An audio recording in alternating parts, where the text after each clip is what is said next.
In this video, we will discuss and revise the chapter 2nd of class 12th chemistry, that is solution. So, hello everyone, this is Gaurav. I hope you all are doing well. So, around हमारा 5 marks का examination में chapter आता है. Chapter हमारा बहुत ज़्यादा important है. ये इस चैप्टर से मेनली आते हैं हमारे न्यूमेरिकल्स. मेनली जो हमारे टॉपिक्स हैं, जैसे एक आता है हमारा रोल्स लॉ, एक आता है हमारा कोलगेटिव प्रॉपर्टीज. इनसे मेनली हमारा एग्जामिनेशन में क्वेश्चन आता है. एक न्यूमेरिकल या फिर हमारा कोई भी डेफिनेशन आनी हो, इन्हीं टॉपिक से हमारा मेनली एग्जामिनेशन में क्वेश्चन आता है. सो हम इस सिंगल वीडियो में इस चैप्टर के सभी टॉपिक्स को अच्छे से रिवाइज करने वाले हैं, ताकि कोई भी किसी भी एग्जामिनेशन में हमारा इस चैप्टर से रिलेटेड कोई भी क्वेश्चन आए उसको हम अच्छे से अटेम्प्ट कर पाएं. So let's start the revision.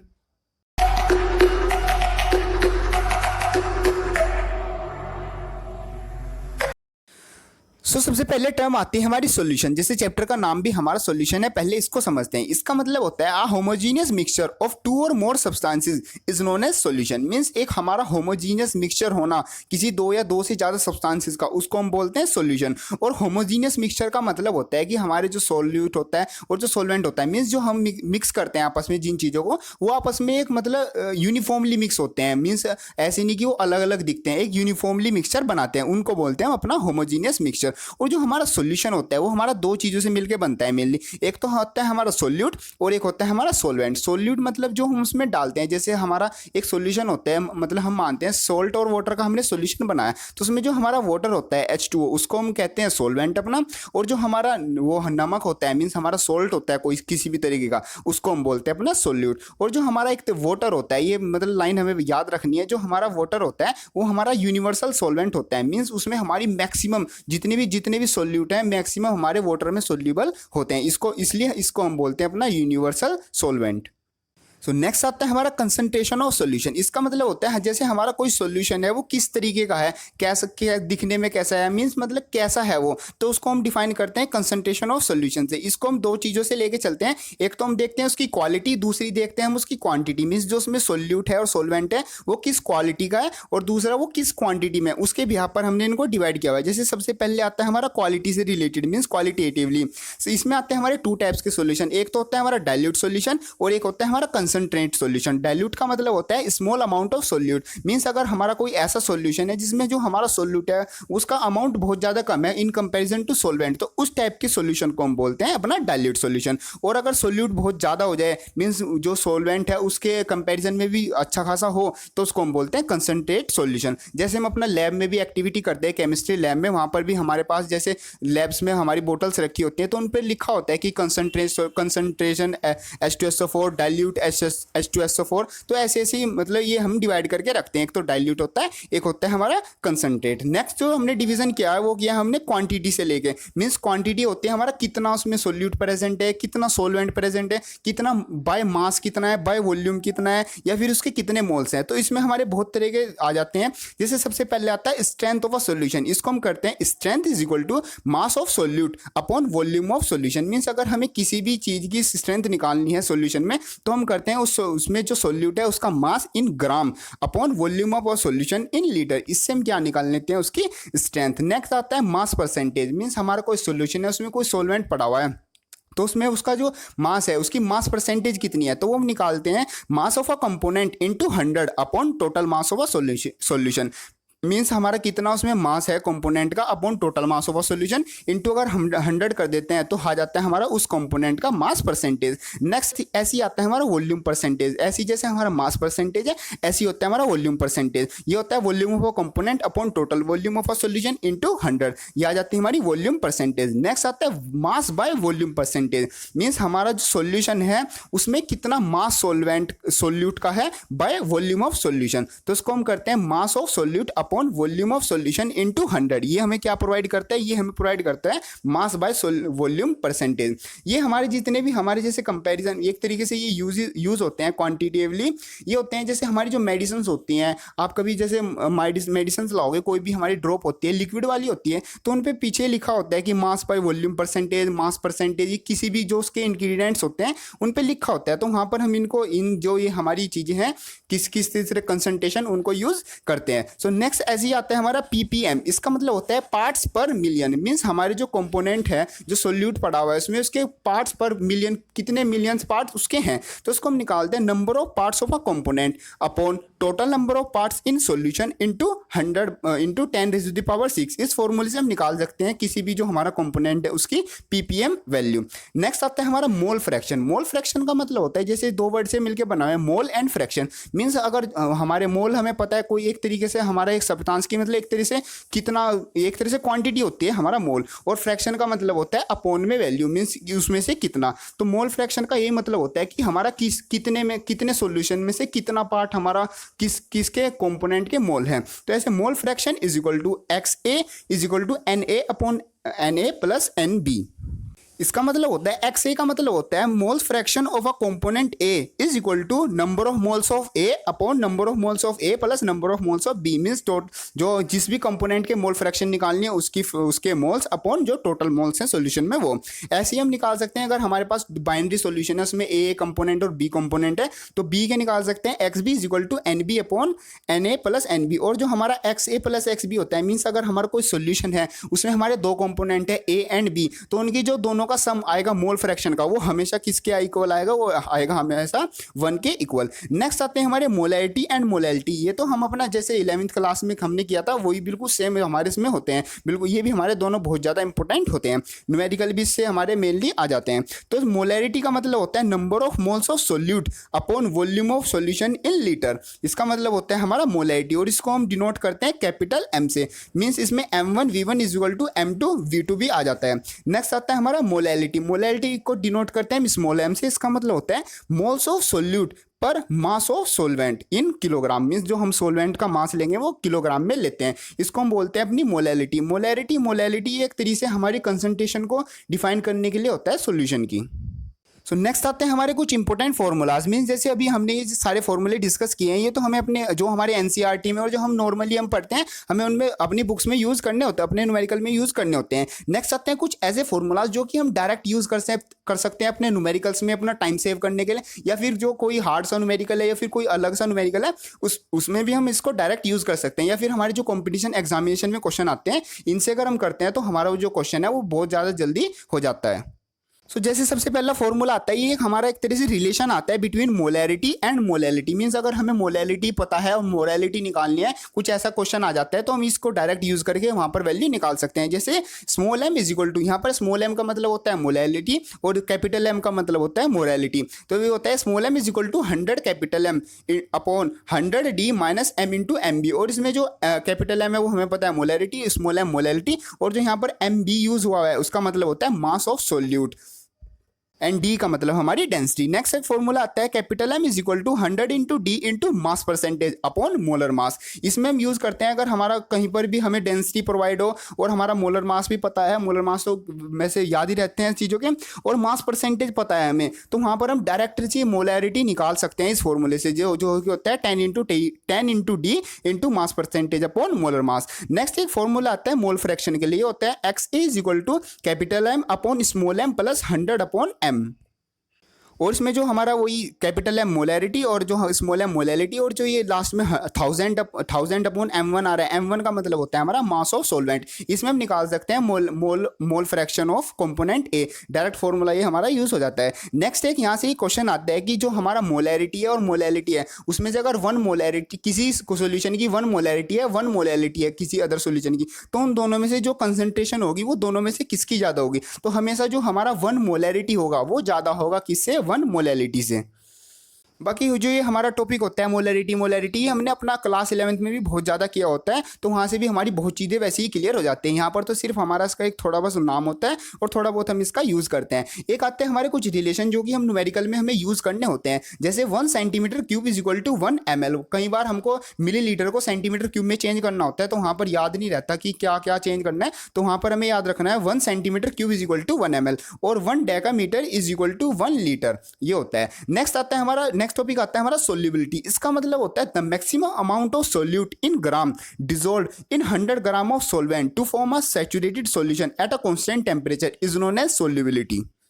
Means हमारे पास 100 ग्राम का सोलवेंट है, उसमें हम कितना मैक्सिमम सोल्यूट जो है डिसोल्व कर सकते हैं एट अ कांस्टेंट टेम्परेचर, उसको एक सैचुरेटेड सॉल्यूशन बनाने के लिए, उस चीज़ को हम बोलते हैं उसकी सोल्युबिलिटी। और सोल्युबिलिटी इज इक्वल टू होती है हमारी मास of solute upon mass of solvent. Means हमारा कितना मास ऑफ सोलवेंट है, उसमें मैक्सिमम कितना मास हम उसको सोल्यूट को मिक्स कर सकते हैं किसी एक कॉन्स्टेंट टेम्परेचर पे, उसको बोलते हैं उसकी सोल्युबिलिटी। नेक्स्ट आते हैं हमारे फैक्टर्स अफेक्टिंग द सोल्युबिलिटी। ये हमारा हर किसी टाइप्स ऑफ सोल्यूशन के लिए अलग होता है। जैसे एक सॉलिड इन लिक्विड सोल्यूशन होता है हमारा, और एक गैस इन लिक्विड होता है। तो हर किसी के लिए थोड़ा थोड़ा अलग जो सोल्युबिलिटी टर्म है, प्रॉपर्टी है, वो अलग वर्क करती है। जैसे सबसे पहले आता है type of solution solid in liquid. Means हमारा कोई लिक्विड सॉल्वेंट है, उसमें हमने कुछ सॉलिड मिलाया हुआ है। जैसे मान लेते हैं सोल्ट इन हमारा कोई लिक्विड, तो इसका जो नेचर होगा लाइक डिसॉल्व लाइक।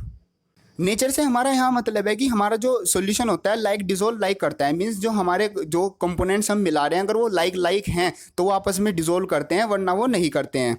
जैसे सोल्यूबल में होता है मिक्स, जैसे वाटर में हमारा जो ये ऐसे वाले सॉल्वेंट होते हैं सिर्फ ये मिक्स होते हैं, हमारा ऑयल मिक्स नहीं होता है।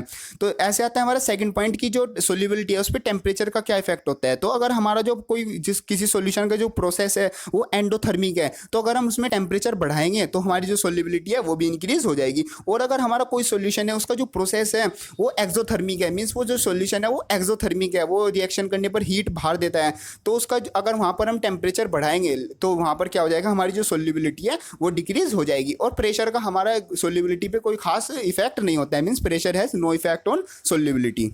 नेक्स्ट टाइप ऑफ सॉल्यूशन आता है हमारा गैस इन लिक्विड। मींस अगर हम अपने लिक्विड में गैस मिक्स करते हैं तो वहाँ पर हमारा जो सोल्यूबिलिटी है उस पर क्या इफेक्ट पड़ता है अगर हम कुछ चेंजेस करते हैं टेम्परेचर में, प्रेशर में या फिर कुछ और चीज़ में। तो सबसे पहले अगर हम टेम्परेचर बढ़ाते हैं तो हमारी जो सोल्यूबिलिटी है वो कम हो जाती है। ऐसा इसलिए होता है क्योंकि जो हमारी गैस होती है वो कॉन्ट्रैक्ट्स कर जाती है इन वॉल्यूम एंड एनर्जी को रिलीज कर देती है। मीन्स उसका जो प्रोसेस हो जाता है वो एक एक्सोथर्मिक प्रोसेस हो जाता है। इसलिए अगर हम गैस को लिक्विड में मिक्स कर रहे हैं और अपना टेम्परेचर बढ़ा रहे हैं तो वहाँ पर हमारी जो solubility of gas and liquid है वो कम हो जाती है। नेक्स्ट आता है pressure is directly proportional to solubility. Means जो हमारी गैस इन लिक्विड अगर को हम मिक्स करते हैं, ये अगर गैस को लिक्विड में मिक्स करते हैं तो वहां पर जो हमारा उस गैस का प्रेशर होगा वो डायरेक्टली प्रोपोर्शनल हो जाएगा सोल्यूबिलिटी के। मींस जितना हम प्रेशर बढ़ाएंगे एक लिमिट तक, उतनी ज़्यादा हमारी जो है सोल्यूबिलिटी बढ़ती चली जाएगी।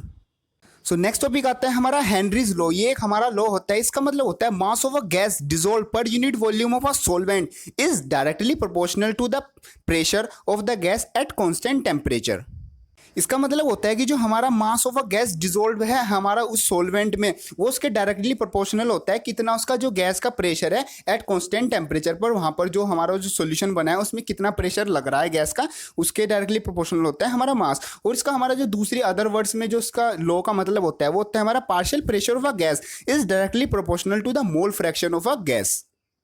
मीन्स जो हमारी गैस है वो लिक्विड में हमने मिक्स की है तो वो कितना प्रेशर लगाएगी वो डायरेक्टली प्रोपोर्शनल होगा कितने उस गैस के हमारे मोल प्रेजेंट है उस हमारे जो सॉल्यूशन में। तो वो ये होता है हमारा हेनरीज लॉ। मीन्स जो हमारा एक इसका आता है mass is directly proportional to pressure, और सेकंड इसका अदर वर्ड्स में जो हेनरीज लॉ आता है वो आता है हमारा pressure is directly proportional to mole fraction. और जो हमारा डायरेक्टली प्रोपोर्शनल का साइन है इसको हटाने के लिए देते हैं हम कॉन्स्टेंट, जिसको हम बोलते हैं एक तरह से हेनरीज कॉन्स्टेंट, जिसका होता है मतलब K H. Means P is equal to K H into X. P मतलब होता है प्रेशर, के एच मतलब एक तरह से हमारा कांस्टेंट है, और एक्स का मतलब होता है हमारा जो होता है हमारा मोल फ्रैक्शन। और जो हमारा ये के एच आता है कांस्टेंट आता है ये इनवर्सली प्रोपोर्शनल होता है सोल्यूबिलिटी के। मीन्स अगर हमारी ये जो कांस्टेंट है इसकी वैल्यू ज़्यादा होती है तो सोल्यूबिलिटी कम हो जाती है, और वाइस वर्सा इन दोनों में होता है। और जो ये हमारा के एच होता है हेनरीज कांस्टेंट, ये टेम्परेचर के डायरेक्टली प्रोपोर्शनल होता है। इन दोनों से जैसे सोल्यूबिलिटी के और टेम्परेचर की कैसे कैसे ये मतलब रिलेशन में होता है, इससे हमारा एग्जामिनेशन में कभी कभी कंसेप्चुअल क्वेश्चन आ जाता है।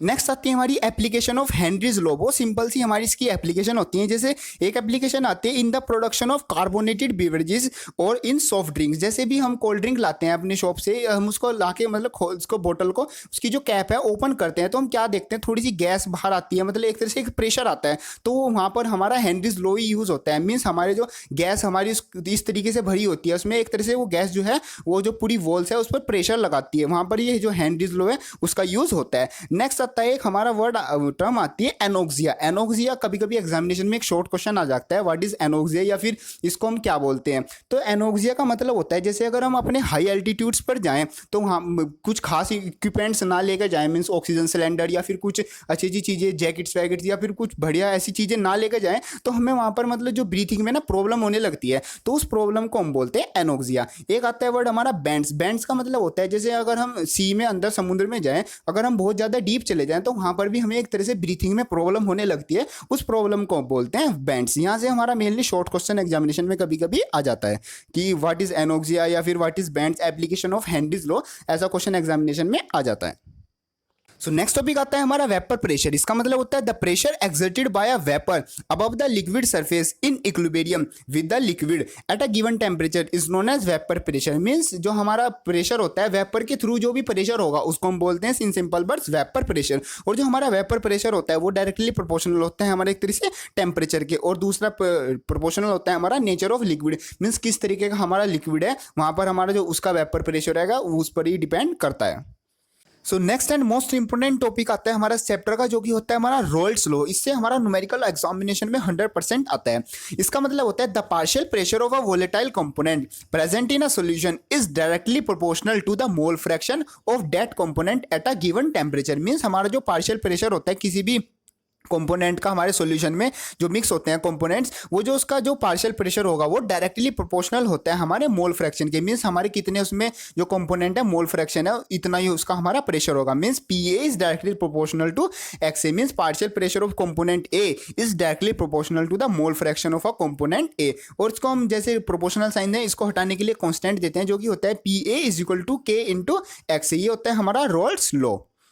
नेक्स्ट इसमें एक हमारा आता है जैसे Raoult's law become a special case of Henry's law. Means जो हमारा हेनरीज लॉ होता है और जो हमारा रोल्स लॉ होता है उसका एक हमारा स्पेशल केस आता है। वो कब बनता है, जैसे हमारा इसमें जो कांस्टेंट होता है के एच, जब ये हमारा पी नोट ए बन जाए तो उसको हम बोलते हैं special case of roles law और हमारा हेनरीज लॉ। इसमें क्या होता है जैसे हमारा यहाँ पर हम अगर हम मोल फ्रैक्शन को 1 रख देते हैं इस फॉर्मूले में P A is equal to K into X A, अगर इसमें एक्स ए की वैल्यू 1 रख देते हैं तो हमारा क्या आ जाता है, जो हमारा पी ए है वो किसके इक्वल आ जाता है, के ए के। मीन्स जो वहाँ पर कांस्टेंट है वो प्रेशर के इक्वल आ जाता है और जहाँ पर वो प्रेशर होता है उस प्रेशर को हम बोलते हैं P naught A. Means vapour pressure of a pure solvent. Means जो कंपोनेंट था उसका जो प्योर जो वेपर प्रेशर होता है प्योर का उसको मानते हैं पी नोट ए। तो फॉर्मूला हमारा बन जाता है P A is equal to P naught A into X A. Means vapour means partial pressure of a component A is equal to vapour pressure of a pure solvent A into X A. Means हमारा mole fraction of component A. इसको बिल्कुल आसानी से हमें समझना है, बिल्कुल अच्छे से समझना है क्योंकि यहाँ से न्यूमेरिकल पक्का एग्जामिनेशन में आता है और कोई इसलिए कोई भी कंफ्यूजन यहाँ पर नहीं होना है। सिर्फ ध्यान क्या रखना है, यहाँ पर कंफ्यूजन मेनली नोट वाले में होता है। तो जहाँ पर भी पी नोट ऐसा कुछ होगा, पी नोट ए या फिर पी नोट 1, तो वहाँ पर वो उस कंपोनेंट का क्या होगा, वो एक मतलब वेपर प्रेशर, वो एक प्योर कंपोनेंट का वेपर प्रेशर होगा। मतलब कोई और मतलब एक्स्ट्रा इफेक्ट उस पर नहीं लेंगे, तो वो होगा हमारा एक वेपर प्रेशर होगा प्योर सॉल्वेंट। नेक्स्ट आता है हमारा फॉर बाइनरी सोल्यूशन। मीन्स जो हमारा रोल्स लॉ है अगर उसको बाइनरी सोल्यूशन में लगाए वहाँ पर 2 कंपोनेंट है तो वहां पर जो पार्शियल प्रेशर होगा ए कंपोनेंट का वो होगा हमारा is equal to P naught A into X A. और जो पी बी होगा मीन्स जो partial pressure of B component होगा वो होगा P naught B is into X B.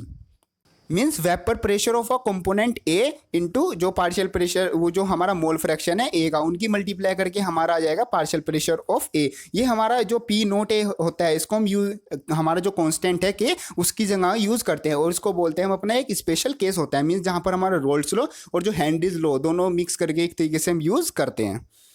So next एक पॉइंट आता है हमारा अकॉर्डिंग टू डेल्टन्स लॉ। तो जो हमारा डेल्टन्स लॉ है उसका मतलब होता है कि जो हमारा टोटल प्रेशर होता है किसी भी सॉल्यूशन का, कि वहाँ पर जो टोटल प्रेशर आएगा वोल्स पर लग रहा है, तो वो जितने भी हमारे उसमें कंपोनेंट है उनका जो पार्शियल प्रेशर लग रहा है, जो अलग अलग प्रेशर लगा रहा है, उनके सम के इक्वल होता है। जैसे P total is equal to P A plus P B. Means total pressure of a component is equal to partial pressure of a component A plus partial pressure of a component B, उन दोनों के सम के equal होता है। तो जैसे हमें पता है पी ए की वैल्यू फॉर बाइनरी सोल्यूशन होती है हमारी P naught A into X A और पी बी की वैल्यू होती है हमारी P naught B into X B. तो इसी तरीके से हम इसको फॉर्मूले में रखते हैं। तो यहाँ से हम टोटल प्रेशर है उसका फॉर्मूला आ जाता है हमारा P T is equal to P naught A plus X B into bracket P naught B minus P naught A. ये हमारा ये सिंपल फॉर्मूला होता है, मीन्स जो हमारा डेल्टा लो है इसको, जो ये हमारी इक्वेशन थी इसमें हमने अपना जो पी ए और पी बी की वैल्यू थी सिंपल हमने वो वैल्यू रखी है। ये जो फॉर्मूला निकल के आया इसको हम डायरेक्टली न्यूमेरिकल में यूज कर लेते हैं। तो नेक्स्ट आता है हमारा relation between Raoult's law and Dalton's law. जैसे रोल्स लॉ के अकॉर्डिंग क्या होता है, P A is equal to X A into P naught A और P B is equal to X B into P naught B. ये होता है हमारा according to Raoult's law, means partial pressure of component A is equal to mole fraction of component A into pure pressure of component A, means उसका जो pure component जो component है ए उसका जो प्योर प्रेशर है वो अकॉर्डिंग टू डेल्टन्स लॉ। और Dalton law के अकॉर्डिंग क्या होता है, हमारा जो टोटल प्रेशर होता है वो हमारा सम के इक्वल होता है, हमारा जितने भी हमारे उसमें कंपोनेंट है उनके पार्शियल प्रेशर के सम के इक्वल। सो यहाँ से एक फॉर्मूला आता है जैसे कि X dash A is equal to P A upon P B plus P A. तो यहाँ पर एक्स डैश का मतलब होता है कि हमारा जो कंपोनेंट है ए के जो मोल फ्रैक्शन है वो कंपोनेंट ए इन सॉल्यूशन, तो सॉल्यूशन में आते हैं P A upon P B plus P A. और यहाँ पर आ जाता है एक्स बी को भी निकाल लेते हैं P B upon P T, means जो हमारा जिसका भी हमें कंपोनेंट निकालना है उसका पार्शियल प्रेशर अपॉन वहाँ पर जो सॉल्यूशन है उसका टोटल प्रेशर रखकर वहाँ पर उसकी जो मोल फ्रैक्शन है उसकी वैल्यू आसानी से निकाल सकते हैं। ऐसी हमारी जो हमारे ये फॉर्मूले है इसको हम दूसरी फॉर्म में भी लिख सकते हैं, जैसे P A is equal to X dash A into P T और P B is equal to X dash B into P T. ये सिंपल जो हमारे रोल्स लॉ है और जो हमारा डेल्टन्स लॉ है इन दोनों को मिक्स करके हम इस तरीके से आसानी से लिख सकते हैं।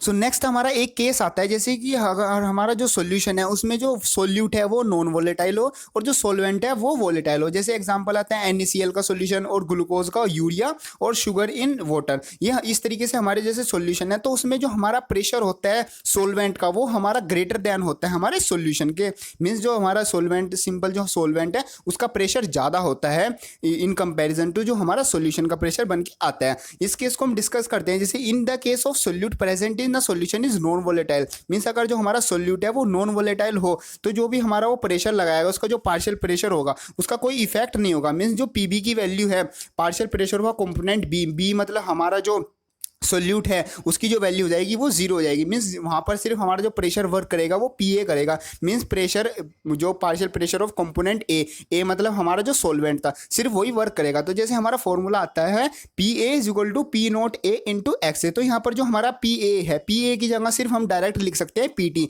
मीन्स सिर्फ हमारा एक partial pressure P A he work कर रहा है तो उसको ही हम टोटल मान सकते हैं। Means P T is equal to P naught A into X A. ये वाला फॉर्मूला भी हमारा न्यूमेरिकल के लिए बहुत ज़्यादा इंपॉर्टेंट होता है।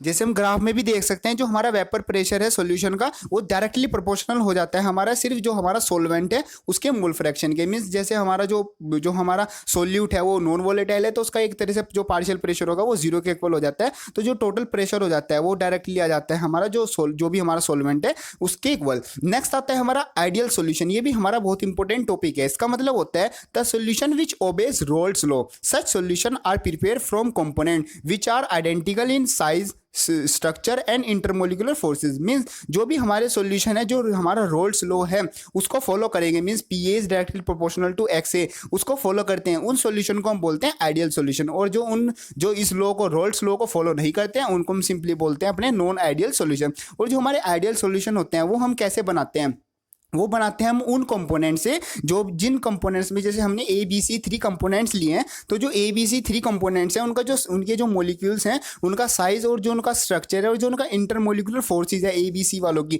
उनके आपस में जो है आइडेंटिकल होनी चाहिए। तो अगर हम उनको मिक्स करते हैं तो हमारा क्या बन के आता है, हमारा बन के आता है एक आइडियल सॉल्यूशन।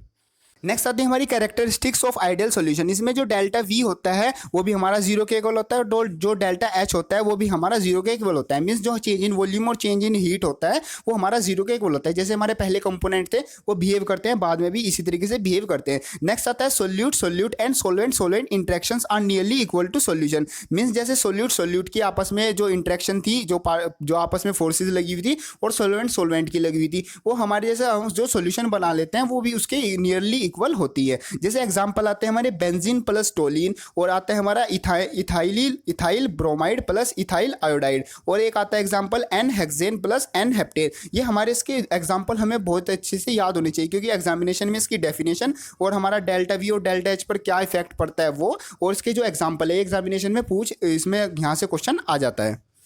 जैसे हम यहाँ पर कर रहे हैं अपने आइडियल सॉल्यूशन, तो हमें ये भी पता है कि जो कोई भी चीज़ हमारी किसी भी यूनिवर्स में 100% परफेक्टली नहीं होती, मींस आइडियल नहीं होती। जो जो यहाँ पर हमारे एग्जांपल आते हैं, ये जो हमारे सॉल्यूशंस है जिनको सॉल्वेंट प्लस सॉल्यूट मिक्स करते हैं, ये हमारा मतलब अप्रोक्सली आइडियल सॉल्यूशन की तरह बिहेव करते हैं, पूरी तरह ये भी आइडियल नहीं होते।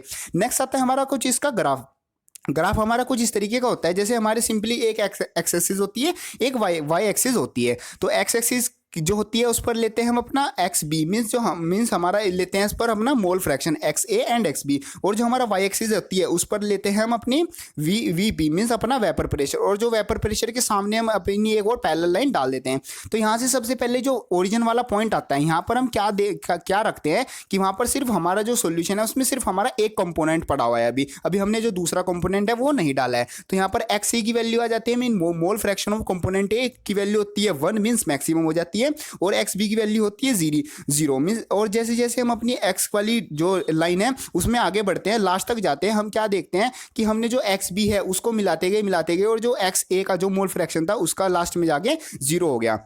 तो फिर से आते हैं हम अपने स्टार्टिंग पॉइंट पर, जहां पर हमारा एक्स ए की, जैसे ये वाला पॉइंट है, यहाँ पर एक्स ए की वैल्यू हमारी 1। तो जो हमारा वहाँ पर एक्स ए है तो उसकी वजह से कुछ हमारा प्रेशर भी होगा। तो जो प्योर सोलवेंट का वहाँ पर जो प्रेशर होता है, मीन्स प्योर कंपोनेंट ए का जो प्रेशर होता है वो होता है हमारा पी नॉट ए। यहाँ पर हमारा एक पॉइंट लगाते हैं। तो जैसे जैसे हम एक्स एक्सिस की साइड आगे बढ़ते हैं, मीन्स जब X A mole fraction of A की वैल्यू कम हो रही है क्योंकि हम बी भी मिला रहे हैं, तो ऐसे ऐसे हमारा जो पी नॉट है उसकी वैल्यू कम हो रही है, मीन्स ग्राफ जैसे जैसे देख रहे हैं हम नीचे आ रहा है। तो ऐसे ही हमारा जो पी बी यहाँ पर सबसे लास्ट वाले में आते हैं, यहाँ पर क्या है हमारा एक्स ए 0 है और एक्स बी क्या है 1 है। एक्स बी 1 है मीन्स कंपोनेंट ऑफ बी का जो मोल फ्रैक्शन है वो मैक्सिमम है, तो वहाँ पर जो पी नॉट बी है वो भी मैक्सिमम हो जाएगा। लेकिन अगर हम वापस अपनी ओरिजिन की साइड जाएं तो पी भी क्या हो रहा है हमारा धीरे धीरे कम हो रहा है, वो भी हमारा नीचे आके मिल रहा है। तो ये हमारी जो लाइन शो करती है ये होता है हमारा एक आइडियल बिहेवियर शो करता है, जो कि हमारा एक सोल्यूशन करता है। जैसे हमारे कंपोनेंट्स होते हैं, एक तो सोल्यूट होता है और एक होता है हमारा सोलवेंट, मीन्स सोल्यूट का इंट्रैक्शन और जो सोलवेंट का इंट्रैक्शन है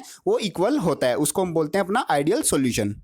हमें पता है कि हमारी कोई भी चीज़ आइडियल नहीं होती, मीन्स जैसे आइडियल होने के लिए क्या कंडीशन है, रोल्स लॉ को फॉलो करें और जो हमारा मीन्स जो कंपोनेंट ए है मीन्स सोल्यूट के बीच का इंट्रैक्शन इक्वल टू होना चाहिए हमारा सोलवेंट के इंट्रैक्शन के। और ये चीज़ कभी भी हमारी इक्वल नहीं हो सकती। जैसे जो बॉयज़ की फ्रेंडशिप होती है वो कभी भी इक्वल नहीं हो सकती हमारी गर्ल्स की फ्रेंडशिप के, मतलब दोनों में बहुत ज़्यादा डिफरेंस होता है। तो इसी तरीके से हमारा जो आइडियल सोल्यूशन है वो एग्जिस्ट ही नहीं करता है। नेक्स्ट आता है हमारे कुछ नॉन आइडियल सोल्यूशन, मीन्स हमारा कुछ हल्का फुल्का चेंज करने के बाद कुछ ऐसी चीज़ आती है उनको हम बोलते हैं हम नॉन आइडियल सॉल्यूशन। इसमें क्या करते हैं हमारा not follow the roles law, means जो हमारा ये रोल्स लॉ होता है, मींस जो पी ए होता है हमारा P naught A into X A, वो हमारा इसमें फॉलो नहीं होता है। और जो हमारे ये होते हैं कि हमारे सोल्यूट का इंट्रैक्शन और जो सोलवेंट का इंट्रैक्शन है वो भी आपस में इक्वल नहीं होता है। और जो वॉल्यूम चेंज है वो भी नॉट इक्वल टू 0 होता है और हीट का चेंज भी जो है नॉट इक्वल टू 0 होता है। मीन्स हमारा जो पहले सोलवेंट और जो सोल्यूट था उनका जो वॉल्यूम है प्लस करके जो आया है उसमें भी हमारा कुछ चेंज होगा लास्ट में जब हमारा सॉल्यूशन बन जाएगा। और जो हमारा जो पहले जो दोनों की हीट थी वो लास्ट में जब दोनों को सॉल्यूशन बना लेंगे, सोलवेंट प्लस सोल्यूट का जो पहले हीट थी और जब बाद में जो मिक्स करके हीट आएगी वो भी क्या होगी, अलग अलग होगी। तो इसको हम बोलते हैं अपना नॉन आइडियल सॉल्यूशन। और ये तो हमारा पॉइंट आता है कि हमारा सोल्यूट एंड सोलवेंट का जो इंट्रैक्शन है वो डिफरेंट होगा सॉल्यूशन से। नेक्स्ट आते हैं हमारे types of non ideal solution, means जैसे हमारा कोई आइडियल सॉल्यूशन तो नहीं होता लेकिन हमारे नॉन आइडियल सॉल्यूशन है। तो नॉन आइडियल सॉल्यूशन भी हमारे 2 टाइप्स के आते हैं, मींस जो हमारी जो फ्रेंडशिप है आपस में वो या तो उनसे भी अच्छी हो सकती है या उनसे जो बॉयज़ हैं उनसे भी बेकार उनकी हो सकती है। वैसे मैक्सिमम हमारे आते हैं 2 types of non ideal solution. एक तो होते हैं हमारे having positive deviation from roles law, एक होते हैं हमारे negative deviation from roles law. तो सबसे पहले आता है पॉजिटिव डेविएशन। पॉजिटिव डेविएशन में क्या होता है, जो हमारा ए बी का इंट्रैक्शन होता है वो वीकर होता है हमारा ए से एंड बी से, मीन्स हमारा जो सोल्यूट का और जो सोलवेंट का जो इंट्रैक्शन है वो स्ट्रॉन्ग होता है। जो ए बी का जो इंट्रैक्शन होता है जो अलग अलग मिलते हैं दोनों, उनका वीकर होता है। और उसमें जो हमारे मेन पॉइंट्स आते हैं वो आते हैं हमारी जो डेल्टा हीट होगा, जो मतलब हीट चेंज होगा वो हमारा पॉजिटिव होगा। और जो डेल्टा वी होगा मतलब वॉल्यूम में चेंज होगा वो भी हमारा एक पॉजिटिव होगा, मीन्स जो हमारा सोल्यूशन का वो ज़्यादा आ जाएगा। तो इसमें जो हमारा partial pressure of component A होगा वो भी हमारा ग्रेटर देन होगा pure pressure of component A into mole fraction of A. इसके एग्जाम्पल आते हैं हमारे C2H5OH प्लस H2O और एसीटोन प्लस C2H5OH। ये हमारे कुछ एग्जाम्पल आते हैं। एग्जाम्पल हमें इसके जरूर याद होने चाहिए क्योंकि एग्जाम में एग्जाम्पल इसमें से ज़्यादातर पूछे जाते हैं। नेक्स्ट आता है हमारा जिनका नेगेटिव डेविएशन। नेगेटिव डेविएशन में क्या होगा, जो ए बी का इंटरेक्शन होगा, मीन्स जो हमारा सोल्यूट और सोलवेंट है उनके बीच का जो इंटरेक्शन होगा वो हमारा ज़्यादा होगा, किन से, सोल्यूट सोल्यूट से और सोलवेंट सोलवेंट से। और इसमें क्या होगा कि जो हमारा पी ए होगा, पार्शियल प्रेशर ऑफ ए, वो लेस देन होगा partial pure partial pressure of component A into जो हमारा मोल फ्रैक्शन है। और जो हमारी इसमें डेल्टा ईच होगी, मतलब जो हीट होगी वो नेगेटिव होगी, और जो डेल्टा वी होगा मीन्स जो चेंज इन वॉल्यूम होगा वो भी क्या आएगा, हमारा नेगेटिव आएगा। जैसे इसके एग्जांपल आते हैं हमारे, जैसे आता है एसीटोन प्लस क्लोरोफॉर्म, इसी तरीके से हमारे इसके एग्जांपल आते हैं। हमारे इतने सारे एग्जांपल है, इसमें से मिनिमम हमें 2 तो हमेशा सबके याद होने चाहिए।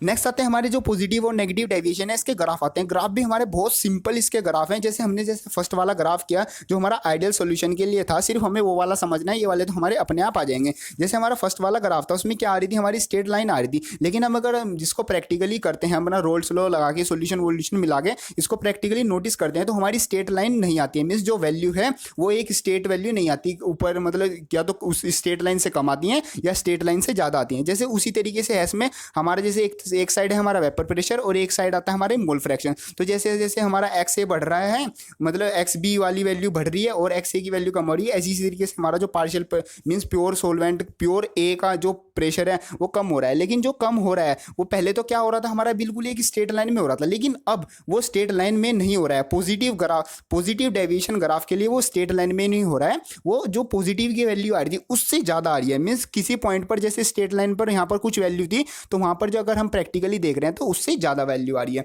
और इसी तरीके से होता है हमारा नेगेटिव में। नेगेटिव में क्या होता है, जो स्ट्रेट लाइन में जो वैल्यू आ रही है अगर हम प्रैक्टिकली उसको नोटिस करें तो वो उससे कम आती है। बिल्कुल ग्राफ हमारे सेम ही है, जैसे सिर्फ हमको एक समझना है, जो हमारा आइडियल गैस वाला है उसको आसानी से समझ लो। और इसमें जो स्ट्रेट लाइन है, स्ट्रेट लाइन की जगह हमारे जो पॉजिटिव के लिए है वो बाहर की साइड आ जाता है एक तरीके से सिंपल वर्ड्स में समझने के लिए। और जो नेगेटिव के लिए है, नेगेटिव के लिए जो कर्व आता है वो अंदर की साइड आ जाता है, मीन्स जो मोल फ्रैक्शन वाली लाइन है उसकी साइड हमारा कर्व आ जाता है। नेक्स्ट जो टॉपिक आता है वो आता है हमारा कॉन्स्टेंट बॉइलिंग लिक्विड मिक्सचर्स और आइसोटोप्स। इसकी डेफिनेशन कभी कभी एग्जामिनेशन में आ जाती है। इसका मतलब होता है the liquid mixtures which boils at same temperature without undergoing any change in composition. Means अगर हमारे पास, मान लो मेरे पास कोई सॉल्यूशन है, उसमें 2 तरह के लिक्विड मिले हुए हैं, दोनों का जो बॉइलिंग पॉइंट है वो 50-50 डिग्री सेल्सियस है, तो मैं उनको कभी अलग नहीं कर पाऊंगा। तो उस जैसे सॉल्यूशन को हम बोलते हैं अपना एजियोटोप्स। इसमें क्या होता है, it is not possible to separate them, उसको हम सेपरेट ही नहीं कर सकते। मीन्स दोनों कोई और कंडीशन लगा ले कि दोनों मिसिबल भी हैं दोनों, और दोनों में कुछ अलग ही बात हो तो कर सकते हैं, वरना वैसे अगर हम उनको, जैसे अगर दोनों का अलग अलग है जो हमारा बॉइलिंग पॉइंट है उसे तो हम सिंपली कर सकते हैं, लेकिन जो बॉइलिंग पॉइंट होता है वो क्या होता है, हमारा दोनों का सेम होता है। नेक्स्ट आते हैं हमारे टाइप्स ऑफ एजियोटोप्स। एजियोटोप्स हमारे 2 टाइप्स के होते हैं, एक तो मिनिमम बॉइलिंग एजियोटोप्स और एक होते हैं मैक्सिमम बॉइलिंग एजियोटोप्स। जो मिनिमम होते हैं उनका मतलब होता है non ideal solution shows positive deviation. Means जो हमारे नॉन आइडियल सॉल्यूशन है जो भी हमारे पॉजिटिव डेविएशन को शो करते हैं, जैसे हमारे बहुत सारे एग्जाम्पल थे, वो हमारे क्या होते हैं, मिनिमम बॉइलिंग एजियोटोप्स। मीन्स उसमें से हमारे आते हैं मिनिमम बॉइलिंग एजियोटोप। जैसे ये वाला हमारा एग्जाम्पल है C2H5OH प्लस H2O, और इनकी इतनी इतनी परसेंटेज अगर हम मिक्स कर देते हैं तो हमारा क्या बन जाता है, एक बन जाता है हमारा मिनिमम बॉइलिंग पॉइंट एजियोटोप्स। और जो हमारे नेगेटिव डेविएशन वाले होते हैं वो होते हैं हमारे मैक्सिमम बॉइलिंग एजियोटोप्स, और उसके एग्जांपल होते हैं हमारे ये HNO3 प्लस H2O, और इनकी इतनी इतनी अगर परसेंटेज में हम मिला देते हैं तो हमारा क्या बन जाता है, एक एजियोटोप बन जाता है। मीन्स हमारे जो उनका दोनों सॉल्यूशन में जो हमारे मिक्सचर्स हैं, जो दोनों कंपोनेंट पड़े हैं, उनका क्या बॉइलिंग पॉइंट क्या हो गया हमारा, सेम। नेक्स्ट टॉपिक आता है हमारा कोलिगिटी प्रॉपर्टी। मोस्ट इंपोर्टेंट टॉपिक है इस चैप्टर का, क्वेश्चन 100% इससे हमारा एग्जामिनेशन में आता है। इसका मतलब होता है these are the properties of ideal solution और dilute solution which depends upon the number of solute particles और upon the molar concentration of solute in a solution. Means ऐसी प्रॉपर्टी जो हमारी सिर्फ मेनली डिपेंड करती है हमारे सोल्यूट पर, कि सोल्यूट उसमें कितना है, किस तरीके का है, मतलब मीन्स उसकी जो क्वांटिटी है सोल्यूट की वो कितनी है, उस चीज़ पर जो प्रॉपर्टी डिपेंड करती है वो होती है हमारी कोलिगिटी प्रॉपर्टी। जैसे आती है हमारी रिलेटिव वेपर प्रेशर लोअरिंग, और आती है हमारी elevation in boiling point, depression in freezing point और ऑस्मोटिक प्रेशर। ये हमारी कुछ तरह की कोलिगिटी प्रॉपर्टी होती हैं, प्रॉपर्टीज होती हैं। इनमें सब में कॉमन क्या होता है कि जो जितनी भी ये प्रॉपर्टीज़ हैं ये सब किस चीज़ पर डिपेंड करती हैं, हमारी जो भी हमारा सोल्यूट है उसके मास पर कितना वो उसमें है वो उस चीज़ पर डिपेंड करती हैं। सबसे पहले जो प्रॉपर्टी आती है वो आती है relative lowering of vapour pressure. इसमें क्या होता है, when a non volatile solute is added to a solvent then vapour pressure of a solution becomes less than the pure solvent. Means अगर हमारा कोई सॉल्यूशन है, मींस हम सॉल्यूशन बना रहे हैं, उस सॉल्वेंट में हम क्या करते हैं, नॉन वोलेटाइल सॉल्यूट मिला दें, तो वहां पर क्या होता है, जो हमारा वेपर प्रेशर बन के आता है सॉल्यूशन का वो कम होता है हमारा, जो हमारा पहले सॉल्वेंट था उसके। तो जिसमें जो लोअरिंग आती है मतलब कितना कम होता है, वो होता है हमारा P naught A minus P S. और इसमें हमें पता है पी नोट ए और पी एस का मतलब क्या होता है, पी एस का मतलब होता है हमारा जो प्रेशर होता है हमारा सॉल्यूशन का। और इसको हम अगर अपनी जो हमारी वैल्यूज हैं उसमें हम वैल्यूज रखें तो P S is equal to P A is equal to P naught A into X A. Means हमारा जो पी ए होता है हमें रोल्स लॉ के अकॉर्डिंग पता है P A is equal to P naught A into X A, और P S is equal to P naught A one minus X B. X A और हमें पता है X A plus X B क्या होता है हमारा इक्वल टू 1। तो यहाँ पर अगर हमें एक्स बी की वैल्यू निकालनी है तो हम 1 माइनस एक्स ए, या फिर हमें एक्स बी की वैल्यू निकालनी है तो 1 माइनस एक्स ए कर सकते हैं। इसी तरीके से यहाँ पर अगर हमें किसी कंपोनेंट का मतलब मोल फ्रैक्शन निकालना है तो हम फॉर्मूला यूज कर सकते हैं X B is equal to P naught A minus P S upon P naught A. इसमें हमें पता है एक्स बी हमारा mole fraction of component B, P naught A हमारा मतलब प्योर सॉल्वेंट का प्योर कंपोनेंट का प्रेशर है हमारा ए वाले का, माइनस पी एस मतलब pressure of solution upon P naught A, तो हमारा वही है। इसमें होता है relative lowering vapour pressure of a solvent is equal to the mole fraction of a solute. Means जो भी हमारा रिलेटिव जो भी हमारा वेपर प्रेशर में लोअरिंग आता है वो हमारा किसके इक्वल होता है, वो इक्वल होता है हमारा जो हमारा मोल फ्रैक्शन होता है सॉल्यूट का, उसके इक्वल हमारा ये वैल्यू आता है। नेक्स्ट आती है calculation of molar mass. Means इस फॉर्मूले से हम जो हमारा मोलर मास है उसको भी कैलकुलेट कर सकते हैं। उसका फॉर्मूला आता है हमारा, इसको हम करते हैं P naught A minus P S upon P naught A is equal to N B upon N A. Means moles of B upon moles of A के इक्वल रख के हम इसमें जो मोलर मास है वो भी निकाल सकते हैं। नेक्स्ट आता है, नेक्स्ट प्रॉपर्टी आती है हमारी elevation in boiling point temperature. Means हमारा जो हमारा सॉल्यूशन बन के आया उसका जो बॉइलिंग पॉइंट है वो ज़्यादा हो जाता है, उसको हम बोलते हैं elevation in boiling point. Boiling point का सिंपल मतलब होता है the temperature at which the and the atmospheric pressure becomes equal. उस पॉइंट को हम बोलते हैं अपना boiling point. Elevation in boiling point को हम निकालते हैं T B minus T naught B. और जो टी बी होता है हमारा वो होता है हमारा जिस पर जो हमारा सॉल्यूशन है वो हमारा उसका बॉइलिंग पॉइंट जो उसका एटमॉस्फेरिक पॉइंट और जो हमारा उसका वेपर प्रेशर जहाँ पर वो इक्वल में है, और टी नोट बी का होता है जो हमारा सोलवेंट वाला पॉइंट होता है वो वाला। इसी तरीके से हम यहाँ पर हमारे बहुत तरह के फॉर्मूले आते हैं मीन्स न्यूमेरिकल को करने के लिए, जैसे delta T B is equal to T solution minus T solvent. ये हमारा एलिवेशन इन बॉइलिंग पॉइंट होता है। और अगर इसमें हमें मोलैरिटी वाला फॉर्मूला यूज करना है वो भी हम कर सकते हैं, जैसे delta T B is equal to K B to M. और यहाँ पर एम होता है हमारा मोलैरिटी, के बी होता है हमारा बॉइलिंग पॉइंट एलिवेशन कांस्टेंट। ये एक तरह से हमारा कांस्टेंट होता है मतलब क्वेश्चंस में हमें इसकी वैल्यू प्रोवाइड होती है, हम ये डायरेक्ट फॉर्मूला यूज कर सकते हैं। नेक्स्ट आता है determination of molar mass. Means अगर हमने जो कोलगेटिव प्रॉपर्टी के थ्रू हमें अपना मोलर मास निकालना है, जो हमारा सॉल्यूशन सोल्यूट है उसका, तो हम निकाल सकते हैं delta T B is equal to K B into M. ये हमारा हमें जो फॉर्मूला पता है तो उसमें हम जो मोलैरिटी है उसकी वैल्यू रख देते हैं, means W weight of B into 1000 upon weight of B into molarity of B. इन सब की वैल्यू रखकर सिंपली हम अपना क्या मोलर मास निकाल सकते हैं। नेक्स्ट आता है हमारा depressions in freezing point temperature. Means इसमें क्या हो रहा है, जो हमारा फ्रीजिंग पॉइंट है सॉल्यूशन का वो कम आ रहा है जो हमारा सॉल्वेंट का था। सबसे पहले फ्रीजिंग पॉइंट का मतलब होता है the temperature at which the solid and the liquid states of a substance having the same vapour pressure. उस पॉइंट को हम बोलते हैं अपना फ्रीजिंग पॉइंट। इसमें जो फॉर्मूला आता है हमारा delta T F is equal to T naught F minus T F. और इसमें जो टी नोट एफ होता है हमारा जो टेम्परेचर होता है फ्रीजिंग पॉइंट का सॉल्वेंट का, माइनस टी एफ का मतलब होता है जो टेम्परेचर होता है फ्रीजिंग पॉइंट का हमारे सॉल्यूशन का। इस फॉर्मूले की यूज करके हम अपना जो डेल्टा टी एफ वो निकाल सकते हैं। नेक्स्ट फॉर्मूला आता है हमारा delta T F is equal to K F into M. और के एफ हमारा वही होता है कि हमारा कितना डिप्रेशन हुआ है फ्रीजिंग पॉइंट में, एम मतलब हमारा मोलैलिटी। इसी तरीके से इसमें भी हम अपना मोलर मास निकाल सकते हैं वैल्यू रखकर। मीन्स जो हमारा मोलैलिटी है उसकी वैल्यू अगर हम रख दें, मीन्स हमारा जो मोल्स निकालने का जो फॉर्मूला होता है उसको हम वैल्यू रख दें, तो हमारा यहाँ से क्या आ जाता है, हमारा डेल्टा टी एफ की वैल्यू आ जाती है। या फिर हम अपना मोलर मास जिसका भी निकालना चाहते हैं, जिस भी कंपोनेंट का सोल्यूट का निकालना चाहते हैं, उसका हम जो है मोलर मास आसानी से निकाल सकते हैं। नेक्स्ट आते हैं हमारे एंटी फ्रीज सॉल्यूशन। इसका मतलब होता है the substances which are used in radiator so that water does not freeze at low temperature in radiator. Means जो हमारे एक तरीके से व्हीकल्स में हम यूज़ करते हैं। एंटी फ्रीज सॉल्यूशन क्या होता है, ये एक तरीके से हमारा ऐसा सब्सटेंस होता है जो हमारा जो वाटर है उसको फ्रीज करने से रोकता है। मीन्स अगर वाटर फ्रीज हो जाएगा तो जो व्हीकल है उसमें कुछ प्रॉब्लम आ जाएगी। मीन्स जो एक तरीके से हमारा ऑयल है या फिर हमारा कुछ भी हम यूज़ कर रहे हैं सिस्टम में उसमें प्रॉब्लम ना आए, तो इसी तरीके से हम इसीलिए हम जो एंटी फ्रीज सॉल्यूशन है उसको यूज़ करते हैं। जैसे हमारा एग्जांपल आता है कि उसका जो एंटीफ्रीज सॉल्यूशन है वो आता है इथाइलिन ग्लाइकोल एंड वाटर, उनको मिक्स करने के बाद हमारा क्या बन जाता है, antifreeze solution. Next and last और जो मोस्ट इंपोर्टेंट प्रॉपर्टी आती है कोलगेटिव प्रॉपर्टी, वो आती है हमारी ऑस्मोसिस प्रॉपर्टी। इसका मतलब होता है the spontaneous flow of a solvent molecules in a solution through SPM from dilute solution into a concentrate solution is known as osmotic process. Means जो हमारे सॉल्वेंट के मॉलिक्यूल्स थे वो हमारे डाइल्यूट सॉल्यूशन से कंसंट्रेट सॉल्यूशन की तरफ जाना, उस through SPM means semi permeable membrane, बीच में हम एक मेम्ब्रेन लगाते हैं, उसके थ्रू जाना, उस प्रोसेस को हम बोलते हैं अपना ऑस्मोसिस। और जो एसपीएम होता है, इस एसपीएम होता है हमारा सेमी परमिएबल मेम्ब्रेन, और इसका काम क्या होता है, it allows any only flow of solvent molecules. Mean जो हमारे सॉल्वेंट के मॉलिक्यूल्स होते हैं ये सिर्फ उनको फ्लो करने की मतलब अलाउ करता है, जो इसका काम होता है एसपीएम का। नेक्स्ट आते हैं हमारे टाइप्स ऑफ ऑस्मोसिस। मीन्स हमारे दो तरह के ऑस्मोसिस होते हैं, एक तो होता है हमारा नेचुरल में आ जाते हैं हमारा पार्चमेंट पेपर, मतलब एक तरह से पेपर होता है हमारा पार्चमेंट पेपर, वो हमारा नेचुरल ऑस्मोसिस करा देता है। एक होता है पिग और गोट ब्लैडर, मीन्स जो हमारे पिग और गोट एक तरह से एनिमल्स हैं, इनका जो ब्लैडर होता है वो भी हमारा जो ऑस्मोसिस है वो प्रोसेस करा देता है। एक होता है हमारी सेल मेम्ब्रेन। नेक्स्ट आते हैं हमारे आर्टिफिशियल ऑस्मोसिस, जिसमें आर्टिफिशियल सॉल्यूशन ऐसे जो हमारा ऑस्मोसिस करा दें, वो होते हैं हमारे ये वाली वैल्यू, जैसे ये हमारा पूरा एक सॉल्यूशन है, ये क्या है हमारा आर्टिफिशियल जो हमारा ऑस्मोसिस का प्रोसेस कराने के लिए एक सॉल्यूशन है। सो नेक्स्ट आता है हमारा ऑस्मोटिक प्रेशर। ये भी हमारा बिल्कुल सिंपल है, इसको हम डिनोट करते हैं पाई से। इसका मतलब होता है it is a minimum external pressure that must be applied to stop osmosis. Means हमारा जो सेमी परमेबल मेम्ब्रेन है उससे डाइल्यूट की मींस जो हमारे मॉलिक्यूल्स थे सॉल्वेंट के, वो डाइल्यूट टू कंसंट्रेट जा रहे थे।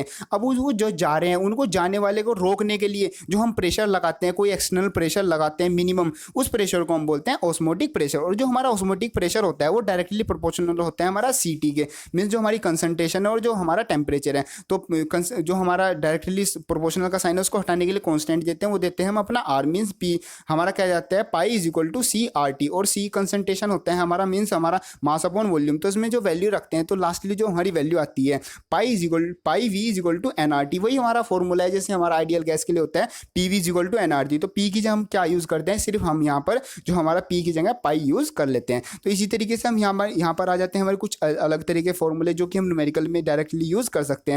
अगर हम इसको मोल में यूज़ करना चाहते हैं तो हम ये वाला फॉर्मूला यूज़ कर सकते हैं, pi is equal to W B R T upon V into B. इसी तरीके से हम अपना मोलैरिटी भी निकाल सकते हैं। और जिसमें हम आर की वैल्यू होती है, आर हमें पता है हमारा गैस कांस्टेंट होता है, जिसकी जो वैल्यू होती है वो होती है 0.0821 लीटर एटमॉस्फेरिक प्रेशर पर केल्विन मोल।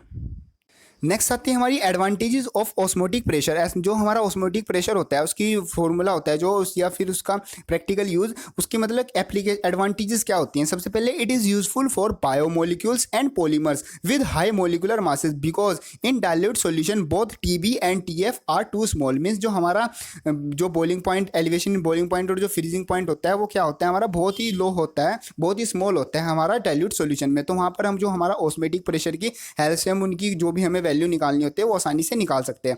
नेक्स्ट आता है both biomolecules and polymers are unstable at high temperature. और अगर हम मतलब इसको ऑस्मोटिक प्रेशर को ना यूज़ करें, कोई और प्रोसेस यूज़ करें, उसमें हमें टेम्परेचर हाई करना पड़ता है, और टेम्परेचर हाई करने पर जो हमारे बायोमोलिक्यूल्स होते हैं, पॉलीमर्स होते हैं, वो एक तरीके से अनस्टेबल होते हैं, और वो अनस्टेबल है तो हम उनकी वैल्यूज़ नहीं निकाल सकते। तो अपना जो ऑस्मोटिक प्रेशर है उसकी जो हमारी एडवांटेज होती हैं वो हम जो बायोमोलिक्यूल्स है और पॉलीमोलिक्यूल्स हैं उनका जो मास है और जो उनका मोलिकुलर मास है वो निकालने में आसानी से यूज़ कर सकते हैं।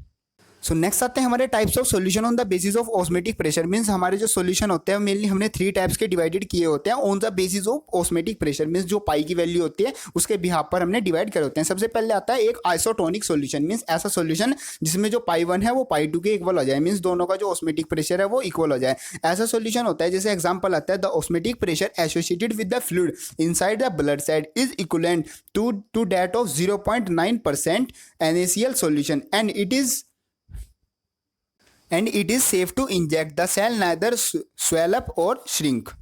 मीन्स जो हमारा 0.9% NaCl सॉल्यूशन होता है और जो हमारा ब्लड सेल्स होती है उनके अंदर का जो फ्लूइड होता है वो आपस में क्या होता है, उनका जो ऑस्मेटिक प्रेशर है वो इक्वल हो जाता है। अगर हम इसको 0.9% NaCl सॉल्यूशन ना ले, उससे कम ज़्यादा ले लें तो हमारा जो पाई 1 है पाई 2 के इक्वल नहीं होगा। और अगर हम मतलब थ्रू इंजेक्शन या फिर कोई हम मेडिसिन अपनी बॉडी में लगा रहे हैं उसका मतलब सही तरीके से यूज़ नहीं होगा। तो हमें क्या ध्यान रखना होता है कि जो हमारा NaCl सॉल्यूशन है मेडिसिन का वो कितना होना चाहिए, 0.9%।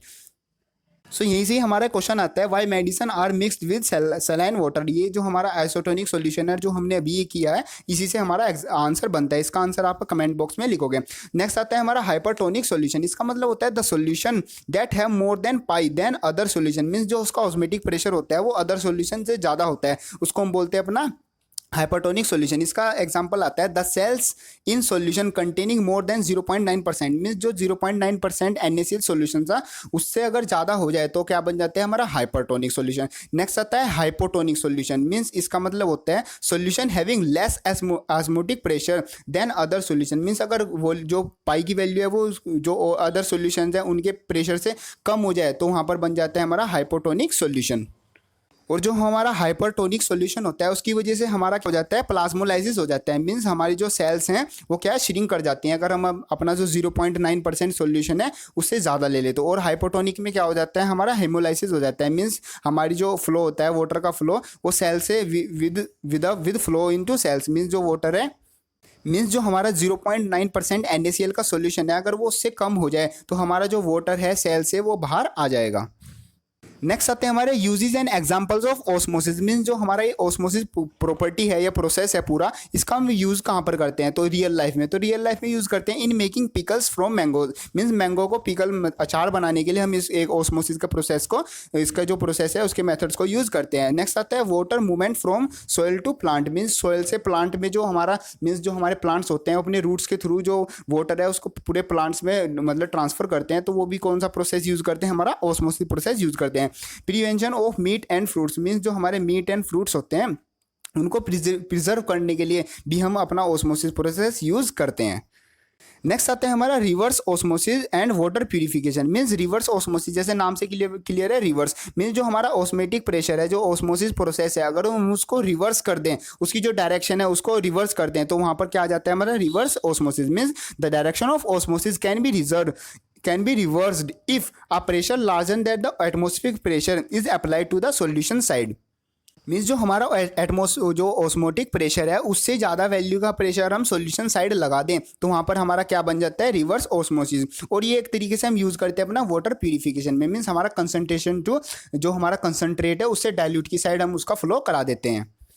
सो नेक्स्ट टॉपिक आता है हमारा एबनॉर्मल मोलर मासेस। ये भी हमारा बिल्कुल सिंपल सा टॉपिक होता है। यहाँ से हमारा न्यूमेरिकल इस जो इसके पॉइंट्स आते हैं यहाँ पर न्यूमेरिकल आ जाता है। तो एबनॉर्मल मोलर मासेस का सिंपल हमारा मतलब होता है एक तो हमारा मास होता है जो ऑब्जर्व मास मतलब जो मेजर करते हैं, और एक हम फॉर्मूले की हेल्प से निकालते हैं। तो उनमें अगर दोनों में हमारा कुछ डिफरेंस आ जाए तो वहाँ पर होता है हमारा एबनॉर्मल मोलर मासेस। तो इसमें क्या होता है जो हमारी कोलगेटिव प्रॉपर्टीज होते हैं, जितनी भी तरीके की कोलगेटिव प्रॉपर्टीज हैं वो हमारी इन्वर्सली प्रोपोर्शनल होते हैं मोलर मास के लिए। मीन्स जो फॉर एसोसिएशन लेते हैं हम अपना जो आई की वैल्यू लेते हैं वो लेस देन 1 लेते हैं, और फॉर डिसोसिएशन जहाँ पर हमारा डिसोसिएशन होगा वहाँ पर जो आई की वैल्यू होती है वो लेते हैं हम अपना ग्रेटर देन 1।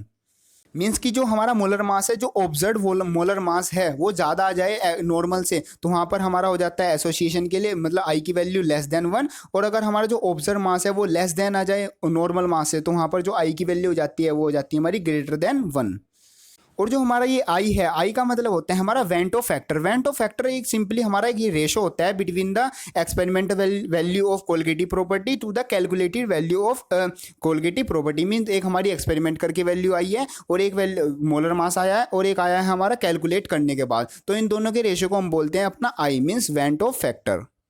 नेक्स्ट आता है हमारा uses of van't Hoff factor means I इन जो हमारी जितनी भी हमारी कोलगेटिव प्रॉपर्टीज हैं जो उसमें हम आई का कैसे यूज़ करते हैं। जैसे हमने जितनी भी कोलगेटिव प्रॉपर्टी की है जैसे relative lowering water pressure, elevation in BP, depression in freezing point and osmotic pressure, इसमें जितने भी हमारे फॉर्मूले हैं सिंपल हमारे सभी के सभी वही यूज़ होंगे। सिर्फ हमारी जो राइट हैंड साइड आती है उस तरफ हम क्या कर देते हैं आई की मल्टीप्लाई कर देते हैं। मीन्स हमारी जो आई है वेंटो फैक्टर की मल्टीप्लाई कर देते हैं। और जो हमारा आई है कभी हमें क्वेश्चन में गिवन होता है या फिर मेनली हमें क्वेश्चन में जो है गिवन होता है। नेक्स्ट आता है हमारा relation between I and alpha. So यहाँ पर हमें आई का मतलब तो पता ही है हमारा वेंटो फैक्टर, अल्फा का मतलब होता है हमारा degree of dissociation and degree of association. So सबसे पहले आता है फॉर डिसोसिएशन। डिसोसिएशन की जो हम डिग्री निकालते हैं वो आती है alpha is equal to I minus 1 upon N minus 1। ये वाला फॉर्मूला हम यूज़ करते हैं। तो इसमें जो एन की वैल्यू लेते हैं वो लेते हैं हम आयंस और ions on dissociation from 1 molecule of solute. Means जो हमारा सोल्यूट है उसके डिसोसिएशन पर हमारे कितने आयंस आए हैं वो आते हैं हमारी एन की वैल्यू। फॉर एसोसिएशन हम अल्फा की वैल्यू निकालते हैं वो आती है हमारी alpha is equal to I minus one upon M minus one. और इसमें जो हमारा एम होता है वो होता है हमारा molecules of solute associate to form one molecules, means हमारे कितने मोलिक्यूल्स हैं सोल्यूट के वो एसोसिएट हुए हैं to form a one molecule, वो होता है हमारा एम। और इस फॉर्मूले की हेल्प से हम निकाल लेते हैं अपनी degree of association and degree of dissociation. ये मेनली यहाँ से हमारा आता है एक न्यूमेरिकल, सिंपल सा हमारा न्यूमेरिकल आता है, उसमें हमें आई की वैल्यू दी होती है या फिर कभी कभी हमें डायरेक्टली जो है अल्फा की वैल्यू दी होती है। वहाँ से हमें अपना जितने भी हमारी जो क्वालिटेटिव प्रॉपर्टीज़ हैं उनकी जो वैल्यूज़ हैं उनसे फॉर्मूले आते हैं, जितने भी सिंपली हमारा क्वेश्चन आता है उसको हमें सॉल्व करना होता है। So this is the revision of chapter second class 12th chemistry that is solution. बिल्कुल सिंपल सा ही हमारा चैप्टर है, कुछ इसमें ज़्यादा हार्ड नहीं है। जैसे कोलगेटिव प्रॉपर्टीज़ और हमारा रोल्स लॉ है, इनको हमें बिल्कुल ध्यान से समझना है और कई बार रिपीट करना है। मीन्स रिपीट जो 12th की फिजिक्स और केमिस्ट्री है ये हमारा मेनली रिपीटिशन करने से ही आती है, मीन्स हमें इसको बार बार प्रैक्टिस मोड में लेना होता है। सो वीडियो हेल्पफुल लगे तो उसको लाइक ज़रूर करना, और आपके जो क्लासमेट्स हैं आपको लगता है इन वीडियो की नीड हो सकती है तो आप वैसे मीम्स भी शेयर करते हो तो ये वीडियो भी शेयर उनको ज़रूर कर देना। और वीडियो के नीचे वीडियो कैसी लगी कमेंट करके ज़रूर बताना। और अगर आपका कोई क्वेश्चन है इस चैप्टर से रिलेटेड, क्लास 11 12 फिजिक्स से कोई से भी रिलेटेड आपको कोई भी क्वेश्चन है, क्वायरीज है या फिर कोई भी सजेशन है तो प्लीज़ आप उसको कमेंट करें। सो थैंक यू, मिलते हैं अपनी नेक्स्ट वीडियो में।